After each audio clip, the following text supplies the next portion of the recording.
चार काम मर्दों को बेशर्म होकर करने चाहिए।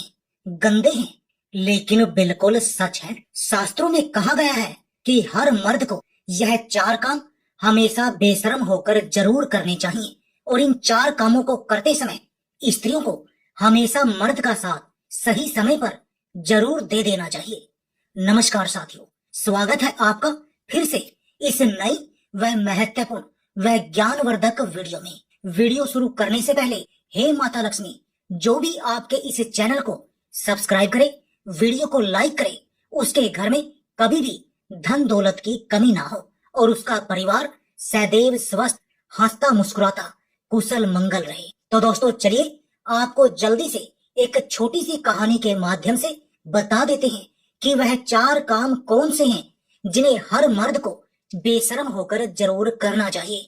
मित्रों, वीडियो बहुत ही महत्वपूर्ण और ज्ञानवर्धक है, इसे अंत तक जरूर देखें। एक नगर में एक राजा रहते थे। उनको नए नए कपड़े पहनने का विचित्र शौक था। इसके लिए वह अपने खजाने का सबसे बड़ा भाग खर्च किया करता था। वह अपनी प्रजा पर बिल्कुल ध्यान नहीं देता था। वह दुनिया के कोने कोने से सुंदर और बहुमूल्य कपड़े मंगाता और बहुत अच्छे दर्जे से सिलवाकर पहनता था, परंतु बढ़िया से बढ़िया कपड़ा भी एक बार पहनने के बाद दोबारा कभी नहीं पहनता था। राजा के इस व्यवहार से राज्य की आर्थिक दशा पर बुरा प्रभाव पड़ रहा था। राजा के इस शौक का पता एक ऐसे आदमी को लगा जो अपने काम में बहुत होशियार था। एक दिन वह 3-4 आदमियों को साथ में लेकर राजा के दरबार में उपस्थित हुआ। उसने राजा को अपना परिचय देते हुए कहा कि वह दुनिया के बड़े बड़े राजाओं के कपड़े सिल चुका है। दर्जी ने विस्तार से अपना परिचय देते हुए बताया कि किस प्रकार चीन, जापान, अमेरिका और इंग्लैंड देश के राजाओं ने उसके सिले कपड़े पहनकर उस पर पुरस्कारों की बौछार की, जिससे वह माला माल हो गया। दर्जी, हम भी तुम्हें माला माल कर देंगे। अब तुम बताओ, तुम मेरे लिए कैसा कपड़ा बनाओगे? राजा ने कहा। दर्जी बोला, हजूर, मैं आपके लिए ऐसा कपड़ा तैयार करूंगा जिससे मूर्ख, बेईमान और अन्याय नहीं देख सकेगा। ऐसा कपड़ा दुनिया में किसी राजा महाराजा के पास नहीं है। आश्चर्य आश्चर्य, राजा बोला, बेशक तुम मेरे लिए ऐसा कपड़ा तैयार कर सकते हो। महाराज की जय हो। दर्जी बोला, परंतु हजूर, कपड़ा मैं स्वयं अपने हाथों से बुनकर तैयार करता हूँ।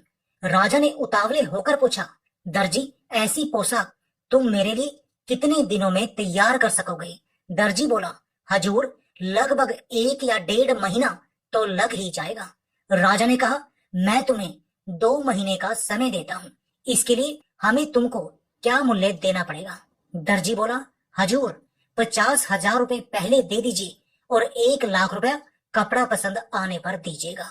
उसी क्षण दर्जी को 50,000 रुपए देकर कपड़ा तैयार करने के लिए एक अलग जगह की व्यवस्था करा दी गई।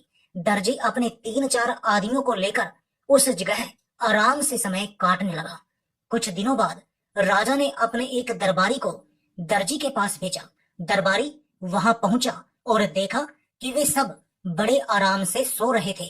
दरबारी ने दर्जी को जगाकर पूछा, कितना कपड़ा तैयार हो गया है? राजा ने मुझे देखने के लिए भेजा है।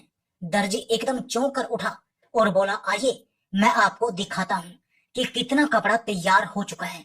दर्जी ने एक अलग कमरे में दरबारी को ले जाकर करघे पर कपड़ा बुनने का अभिनय करके दिखाया। देखिए कितना सुंदर कपड़ा बुना जा रहा है। किंतु दरबारी को तो वहां न कपड़ा न करघा कुछ भी दिखाई नहीं दे रहा था। दरबारी भौचक्का रह गया। वह सोचने लगा कि कपड़ा तो दूर रहा, मुझे तो हथकरघा भी दिखाई नहीं दे रहा है। अब दरबारी को दर्जी की वह बात याद आई कि जो मूर्ख, बेईमान और अन्यायी होगा उसे यह कपड़ा दिखाई नहीं देगा। क्या मैं ऐसा ही व्यक्ति हूँ? दरबारी अपने मन में सोचने लगा। विवश होकर उसने कहा, वाह वाह, सचमुच बहुत सुंदर कपड़ा तैयार हो रहा है। राजा ने जब इस बात को सुना तो वह बहुत खुश हुआ। उसने दर्जी और कारीगरों की सुविधाओं को और भी अधिक बढ़ा देने का हुक्म दे दिया। 1 महीने बाद राजा ने अपने मंत्री को दर्जी का कामकाज और कपड़ा देखने के लिए भेजा। मंत्री के आने की सूचना पाकर दर्जी ने अपने आदमियों को सजग कर दिया। मंत्री जब दर्जी के पास पहुंचा तो वह अपने आदमियों के साथ कपड़ा काटने और सिलने का अभिनय कर रहा था। देखिए मंत्री जी, कितना सुंदर कपड़ा और कैसी सुंदर पोशाक तैयार हो रही है। दर्जी ने हवा में हाथ मारते हुए मंत्री को दिखाया, किंतु मंत्री बेचारा हक्का बक्का। उसने देखा कि दर्जी कैंची चला रहा है पर कपड़ा है ही नहीं।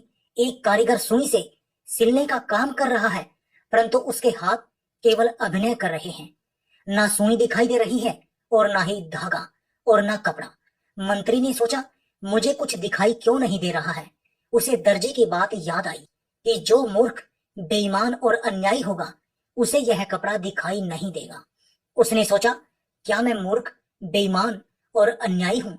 यदि राजा को यह पता चल जाएगा तो वह मुझे फांसी पर लटका देगा। विवश होकर मंत्री ने भी दर्जी की हाँ में हाँ मिलाई। वाह वाह, सचमुच बहुत सुंदर कपड़ा है यह। दर्जी के पास से लौटकर मंत्री ने राजा को बताया, सचमुच ऐसा सुंदर बहुमूल्य कपड़ा ना मैंने कभी देखा था ना कभी सुना था। यह सुनकर राजा बहुत खुश हुआ। दूसरे दिन दर्जी पोशाक तैयार करके दरबार में उपस्थित हुआ। आइए महाराज, पहनिए यह पोशाक। कितना सुंदर और बहुमूल्य कपड़ा हमने आपके लिए तैयार किया है। राजा भी भौचक्का, क्योंकि उसे कोई कपड़ा दिखाई ही नहीं दे रहा था। उसने सोचा, क्या मैं मूर्ख, बेईमान और अन्यायी हूँ? विवश होकर उसने भी वही कहा जो मंत्री और दरबारी ने कहा था। सचमुच ऐसा कपड़ा मैंने ना कभी देखा था ना कभी पहना था। दर्जी ने राजा को शीशे के सामने खड़ा करके उसके सारे कपड़े उतरवा दिए और राजा को नई पोशाक पहनाने का अभिनय करने लगा कि वह बंधन बंद करता, कभी कॉलर सीधा करता। देखिए महाराज, कैसी सुंदर पोशाक है। सारे दरबारियों के बीच शीशे के सामने खड़ा राजा दर्जी की हाँ में हाँ मिलाते हुए बोला, सचमुच ऐसा सुंदर कपड़ा पहले ना कभी देखा था और ना कभी पहना था। राजा ने तुरंत 1 लाख रुपए दर्जी को और देने का हुक्म दिया।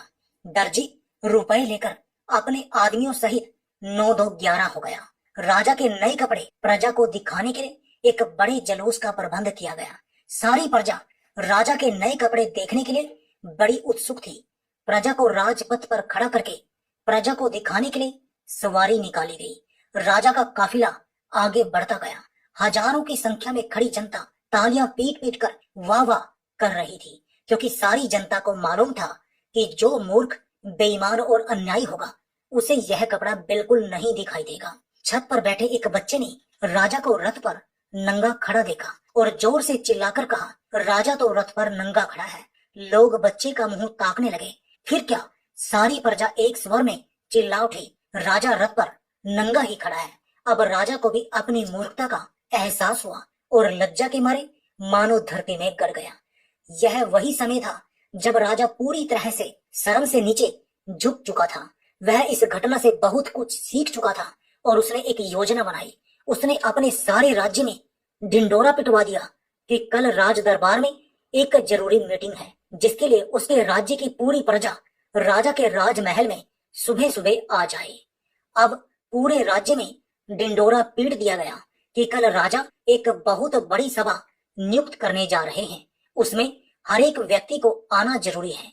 यह सब सुनकर राज्य की सारी प्रजा बहुत सोच विचार में पड़ गई कि कल तो राजा इतनी शर्म से अपना सिर नीचे किए हुए खड़े थे और आज हम सभी को अपनी राजसभा में पता नहीं क्यों बुलाया है। कहीं हम लोगों से हुई गलतियों की हमें सजा तो नहीं दी जाएगी। लेकिन फिर भी राज्य की सारी प्रजा राजा के राज दरबार में सुबह सुबह हाजिर हुई। तब राजा ने कहा कि मेरी बात सभी लोग ध्यान से सुने। यह बात आप लोगों के लिए बहुत ही ज्यादा महत्वपूर्ण है। जो कल मेरे साथ हुआ, इससे पहले भी मेरे साथ बहुत सारी घटनाएं घट चुकी हैं, जिन सभी के बाद मैं आप सभी लोगों से कुछ बताना चाहता हूं और आप सभी लोग कृपया ध्यान से सुने। राजा साहब ने कहा कि युग चाहे जो भी हो, चाहे वह कलयुग हो, चाहे वह त्रेता युग हो या फिर द्वापर युग हो या फिर सतयुग हो, कोई भी युग हो, कभी भी हो, यह 4 काम मर्दों को हमेशा बेशर्म होकर करने चाहिए। और स्त्रियां भी ध्यान से सुने कि इन 4 कामों को करते समय स्त्रियों को हमेशा मर्द का साथ सही समय पर जरूर दे देना चाहिए। प्यारे दर्शक बंधुओं, यह बात आप सभी लोगों को अपने जीवन में जरूर उतार लेनी चाहिए। यदि आप लोग अपने जीवन में यह 4 काम बेशर्म होकर करने लगते हैं तो आपको सफलता जरूर मिलेगी। आपको धनवान करोड़पति बनने से कोई नहीं रोक सकता। आप अवश्य ही धनवान और माला माल हो जाएंगे।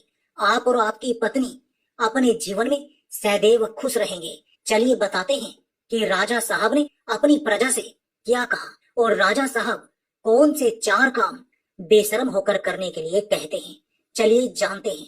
सबसे पहला काम जो कि सबको बेशर्म होकर जरूर करना चाहिए, वह कहते हैं कि मर्दों को अपनी पत्नी के साथ संबंध बनाने में शर्म नहीं करनी चाहिए, क्योंकि यदि आप ऐसा नहीं करते हैं तो आपकी पत्नी आपसे कभी खुश नहीं रहेगी। क्योंकि जब आप पत्नी को संतुष्ट नहीं कर पाएंगे तो फिर आपका शादीशुदा वैवाहिक जीवन खतरे में पड़ सकता है और आपकी पत्नी किसी गैर मर्द से गलत काम करने के लिए मजबूर हो जाएगी और वह ऐसा कर भी सकती है। प्रिय दर्शक बंधुओं, फिर राजा साहब ने दूसरे काम के बारे में बताया जिसे भी बेशर्म होकर करने को कहा है। राजा साहब ने कहा कि यदि जो लोग खाना खाने के दौरान शर्म महसूस करते हैं या फिर चाहते हुए भी खाना नहीं मांग पाते हैं, वे अक्सर भूखे ही रह जाते हैं। ऐसे में राजा साहब का कहना था कि जब भी व्यक्ति भोजन करने बैठे तो पेट भरकर भोजन करना चाहिए। आधे पेट भोजन कभी भी नहीं करना चाहिए। विशेषकर जब किसी के यहाँ अतिथि बनकर जाएं तो भोजन करते समय शर्म ना करें, नहीं तो आप स्वयं ही भूखे रह जाएंगे और अपने स्वास्थ्य के साथ खिलवाड़ करेंगे। फिर राजा साहब अपनी प्रजा से बताते हुए कहते हैं कि जीवन में धन, दौलत और पैसा का बड़ा ही महत्व है, क्योंकि पैसों की कमी व अभाव से जीवन और परिवार को चलाना संभव नहीं है। ऐसे में पैसों के लेन देन में कभी भी शर्म या फिर झिझक नहीं करनी चाहिए। बेझिझक होकर जरूरत में किसी से पैसे मांगना चाहिए। वहीं अगर किसी को जरूरत के समय उधार दिया हो तो उसे मांगने में बिल्कुल भी शर्म नहीं करनी चाहिए, अन्यथा आपको धन की हानि उठानी पड़ेगी। चौथी बात को बताते हुए राजा साहब कहते हैं कि कोई भी इंसान यदि सही तरीके से और सही वक्त पर यह कुछ काम कर ले तो वह रंग से भी राजा बन सकता है। इस बात को ध्यान दीजिएगा कि आजकल के युवा अपने शिक्षकों या मार्गदर्शकों से ज्ञान तो ले लेते हैं, लेकिन अपने मन की जिज्ञासाओं को, यानी कि जो उनके मन में सवाल उठ रहे होते हैं, उनको गुरु, शिक्षक या फिर मार्गदर्शक से पूछने में शर्म या झिझक महसूस करते हैं, जिनके चलते वह कई जगह विफल हो जाते हैं। तो प्रिय दर्शक बंधुओं, चाणक्य नीति में भी लिखा है कि किसी भी स्थान पर जब विद्या ग्रहण करने जाएं तो अपने अध्यापक या गुरु से अपने मन में उत्पन्न हो रहे सभी प्रश्नों का उत्तर बेझिझक बिना शर्म के प्राप्त करना चाहिए, क्योंकि वहां पर हर कोई सीखने के उद्देश्य से जाता है।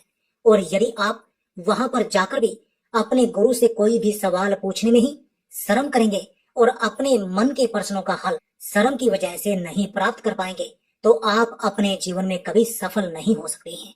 तो इसलिए अपने मन में उत्पन्न हो रहे सभी सवालों का जवाब बेझिझक होकर किसी भी गुरु, शिक्षक या फिर मार्गदर्शक से पूछ लेना चाहिए, क्योंकि वहां हम सीखने के उद्देश्य से जाते हैं। तो दोस्तों, आपको समझ में आ गया होगा कि मर्दों को वह कौन से 4 काम हैं जो कि बेशर्म होकर करने चाहिए। यदि आप लोग भी मेरी वीडियो से संतुष्ट हैं तो वीडियो को लाइक करके अभी जल्दी से कमेंट बॉक्स में जय माता लक्ष्मी अवश्य लिख दीजिए, जिससे माता लक्ष्मी की कृपा आप पर सदैव बनी रहे। जय माता लक्ष्मी।